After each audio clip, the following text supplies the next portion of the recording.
Hey, so when you row, do you notice if your legs come out when you try to get into the front position?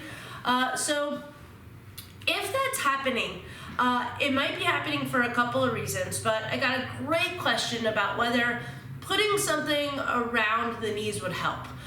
So I want to talk about that a little bit. So commonly we can take like a band and put it around our legs, and it makes us have to work to basically, there's different ways. One is that band might just push you in so they won't go out. More commonly, we use a band like that to actually get us to engage those external rotators, which are in our butt, to keep some stress on there.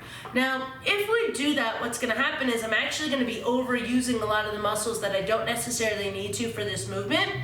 Usually, if your knees are coming out, what happens is, if you can see when I did that, the inside of my shoe, my foot came up. That's what's happening when you're on the rowing machine. So if you let your knees come out, then your feet are going to come out, and you're going to end up pushing from the outside of your foot until you can get your full foot on there. That's more likely to lead to a lot of stuff going on the side of your shin or in your butt or things like that. So one of the common reasons that this happens, and I talk about this because I've got a belly, I've got bigger thighs, is when I get into this position, in order for me to want to get farther, and if you've got a bigger belly than me, you're gonna have even less space, but in order for me to get farther, I have to let my knees come out to the side.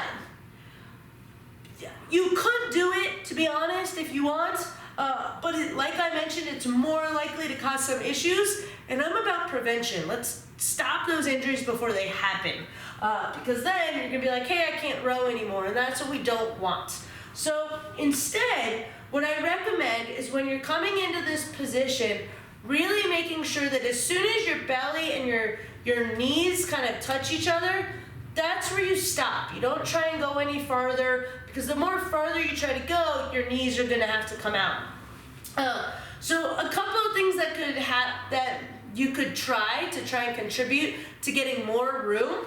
One is making sure you're sitting on your butt, on your sit bones, instead of kind of more on your tailbone and rounded, because then I'm not going to be able to get as far forward. Now my belly feels bigger.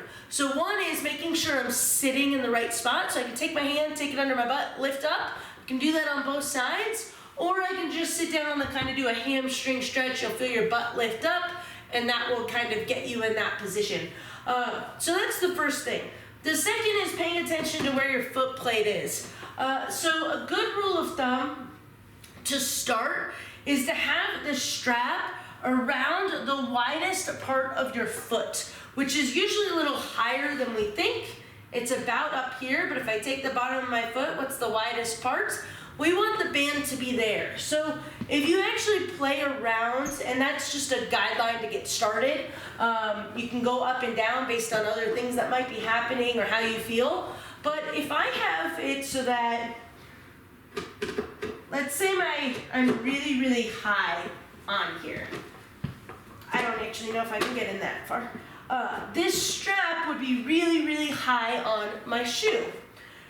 When I go to get here, look how much farther back I already am. I can't get very close to increase my movement.